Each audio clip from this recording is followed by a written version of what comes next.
minutes so we can get to lunch earlier. I am the Eng lead for the Ecosystem Alignment Program. And I can see as I say that, like all of you are like, ecosystem what? In fairness, I didn't come up with the name, but it works pretty well. And it's really about when the short-term incentives for web authors don't line up with the long-term health of the web. There's two prominent areas where this plays out today that I think are pretty uncontroversial. We've talked a bunch in the past about ads. The incentives for advertisers are to make money, not surprisingly. But making money and having a good user experience don't tend to go hand in hand. And so what you get is advertising that is driving the web into a bad place such that people use the web less, which then means advertisers make less money. It's bad for everybody. It's bad for publishers. It's bad for advertisers. It's a bad place. The other place that you see these days is JavaScript, and in particular, JavaScript frameworks. In a lot of modern web content, you look at a page load, and it spends more time executing JavaScript than loading content over the network, which is crazy. Spending seconds and seconds running script. And it's worse than loading over the network, because while something's loading over the network, you can interact with the page. While script is running, the page is stalled. Both of these are interesting examples to me because it's hard for me to imagine a web without them. They're fundamental to the web's health, but they're also killing the web at the same time. So we need to fix that. What we've done in the past has been focusing on interventions. Interventions are ways in which we give up a little bit on backwards compatibility for areas that have a lot of user benefit. This is different than things we've done in the past where we've focused on deprecating old APIs or whatever. This is really the user benefit. The immediate user benefit needs to be large. Just some numbers. We've shipped 12 interventions to stable. We have 10 more that we're actively working on. We have 5 more that I'm hoping to start this quarter. We haven't quite gotten there yet. And we have 19 more sort of on the backlog of like half-formed ideas where we think there might be something there. We're not quite sure yet. On the JavaScript framework side, I picked here a random news website. I really did actually just pick one at random. And you can see the page load is all script. I'm not even going to say which news website, because you can pick one at random, and you will probably see this. It's a problem. What's difficult here is this is different than interventions we've done in the past. When you're ads-oriented, you can be like, well, most ads are in a cross-origin iframe. We can think of interventions that deal with that, the fact that we have this nice isolation boundary. With JavaScript, it's first-party script running in the top level. It's much harder to think about ways we can just like automatically, as the browser, intervene. So we need to think a little bit more creatively. We have some ideas, but this is early, so take all of this with a grain of salt. This is not like things we're doing, it's things we're vaguely thinking about. Well, Lighthouse is a thing we were doing. It's been mentioned multiple times today. But this gives some feedback loop, basically, to web developers of, are they doing a good job? Where are areas they should focus on more? We've talked at various points for years about showing a like burning tab when a tab is using a lot of CPU, like literally making it be on fire. It's hard to think of anything we could realistically expose as a default feature of Chrome. But we could expose APIs such that extensions can do some of this sort of thing. We can expose an API to extensions for when a tab is using too much CPU. We can expose an extension API to pause a tab. There's a bunch of extensions out there today that will kill the tab entirely. And that's like kind of an OK user experience. Maybe we should give them more control here. And we can let extension authors basically figure it out for us. And hopefully that alone will be enough to provide some feedback loop to websites that they're using too much power. But if not, then we can think about next steps in Chrome. Also, a thing we've talked about for years is if the tab you're interacting with is running seconds of synchronous script, you can't interact with it. Maybe we should gray it out. Give some real indication that like this tab is in a bad place as a way of, again, giving a feedback loop to web developers. And the last one is it's hard to get good performance numbers from the wild. Maybe we should share some of the numbers we have within Chrome. Again, these are all sort of like hypothetical ideas. We're just starting to think about it. What's different again here is all of this is about really getting the developer ecosystem to shift, and less so things that we do directly in Chrome that is like web developer exposed. I'm going to talk a little bit about some individual interventions we've shipped to give you a sense of what it's been like and sort of what feeds into next steps. So first one, this was mentioned earlier today, disallowing doc write of sync scripts on 2G. Let me explain what this is a little bit. A synchronous script tag will block parsing of the rest of the page. So if it's before you've had any content, the user won't see the rest of the page until that script tag is loaded. If you doc.write it, the preload scanner doesn't know about it. So the preload scanner jumps ahead, puts a bunch of stuff into the network queue, and then we hit the sync script and we stick it at the end of the queue. The end result is you have to wait for all of the stuff that's later in the document to load before you can move forward with showing the page content. For the most part, on a fast Wi-Fi or 4G connection, you don't notice much of a difference. On a 2G connection, this can be 10 or 20 seconds difference in first contentful paint. I want to call this case out particularly for the graph that's on the right, though. This is the amount, the percentage of page loads that we see that hit this case. That number is a little confusing. It's a percentage. So 16 is actually the percent you're looking at, not 0.16. But you can see around August 20th, there's an inflection point. That is actually when we started console logging that we were going to start doing this blocking. The net effect is pages actually just did this less. And so for people even not on 2G connections, people on 4G connections or people on a 3G connection that is sort of 2G-like, or if you're in a place with bad reception, you still see the improvement. And I'm calling this out because we're calling these directional interventions. It's interventions that have like a long-term target we're aiming for, but that we can't jump straight to it. And honestly, I'm not sure if this is a good idea yet. We're experimenting with it. But basically, it's we break a small amount of content, get the ecosystem to shift. And actually, if you look at this graph more recently, it's plateaued a little bit. And so we're starting to talk, maybe we should extend the intervention a little bit. Maybe we should do it for all 2G-like connections, not just literal 2G connections, as a way of, again, shifting the ecosystem away from this bad practice. Case study number 2. We've talked before here about scroll anchoring. Scroll anchoring is making it so that when content loads above the fold, it doesn't shift around the content the user is viewing. I won't go into detail about it, but the main thing here is it took 11 months to ship. It was really painful. And this isn't a like, oh, the engineers on it just sucked. It was hard. And in particular, what's hard is you try a thing, you keep iterating on it, you try to ship it to the wild, and then slowly bug reports trickle in. 3 months later, you're like, oh man, our fundamental approach is wrong. We need to rethink it. So then you try a new thing, and then you go through that cycle all over again. In the end, it takes way longer than seemed reasonable, given the code change itself. Even now, we've shipped it. I think it's sticking this time, but it's broke a small percentage of sites, and we're just living with it. We think the user experience is that much better. All right, case study number 3, disallowing top navigation in cross-origin frames. To explain why this is useful, I need to explain a little bit about the ads ecosystem.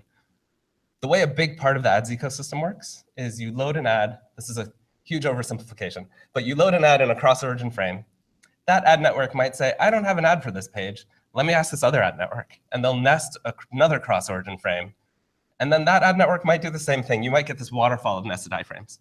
The end result is the top-level ad network doesn't even know what ad finally got loaded. And an ad is arbitrary HTML and JavaScript. So it can do whatever it's allowed to do via cross-origin policy. It turns out a cross-origin frame can navigate the top-level page whenever it wants. So by just putting an ad on your page, you allow it to be hijacked by any ad that gets loaded. This is bad. In particular, we see a lot of phishing attacks. Malicious ads that will automatically redirect to a page that looks a lot like something halfway between Facebook and Gmail. I'm not kidding. It's actually kind of amazing. They even have like comments at the bottom that like dynamically load as if you're getting live comments in. It's really well executed, and it's very confusing.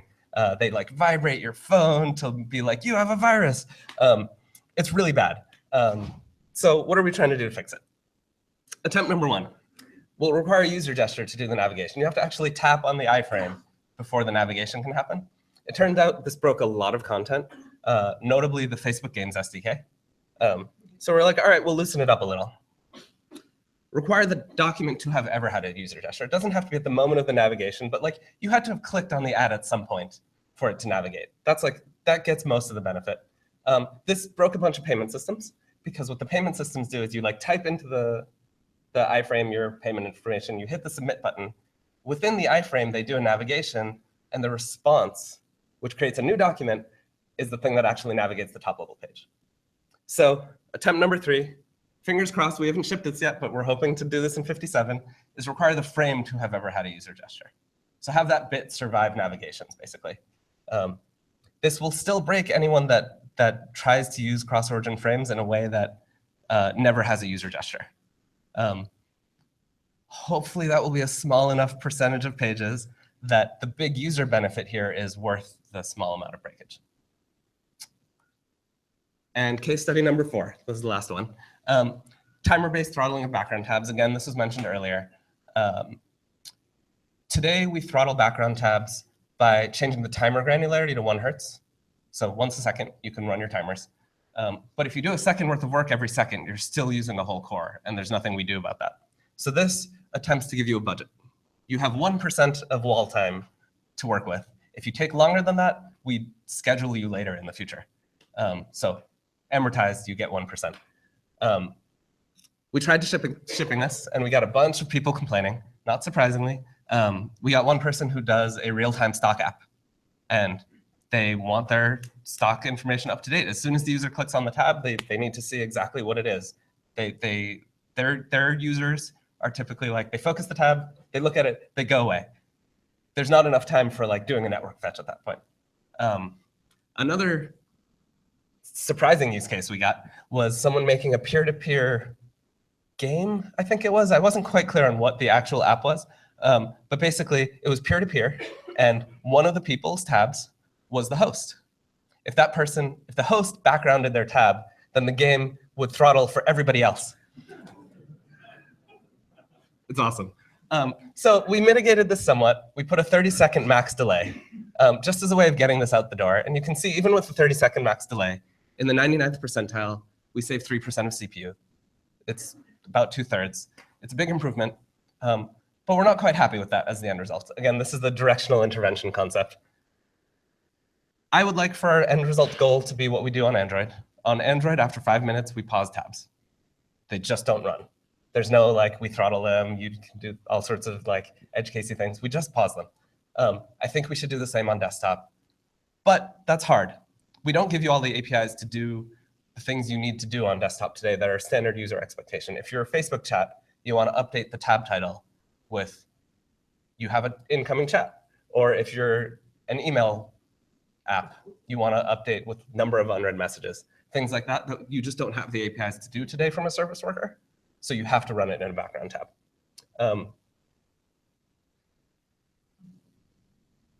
So with all these case studies, I hope there's one obvious, clear theme.